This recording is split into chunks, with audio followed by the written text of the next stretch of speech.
It's one of the world's greatest challenges, scaling the 8,800 metres of Mount Everest. But for some, that challenge is about to go from being difficult to impossible. Nepal is set to impose new restrictions on who has access to the mountain in order to reduce the number of accidents. If you're blind, climbing alone, or are a double amputee, you'll be banned. Kiwi Mark Ingalls successfully climbed the world's tallest peak as a double amputee in 2006. He says the restrictions are targeting the wrong people.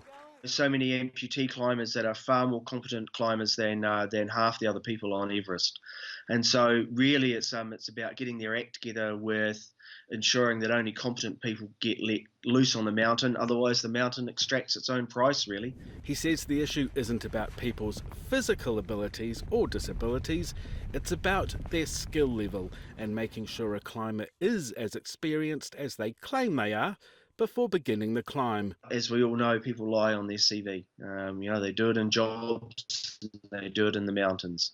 It's just that the consequences on the mountains are far more severe. This year, a record 648 people attempted to climb Everest.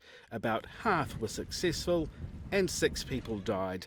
According to the Himalayan database, 29 people with disabilities have attempted the climb. 15 reached the top, including Ingalls, the world's first double amputee to do so. Ingalls says Nepal's plan goes against the mantra he lives by. It's all around people's individual competency, not about the so-called disability that they carry. That's what I've spent the last 35 years doing, is preaching ability, not disability. Although the mountain can still be accessed with no restrictions from the Tibetan side, from early next year, Everest's revered peak will be out of reach for some of the world's most committed and passionate climbers. Dan Lake, Newshub.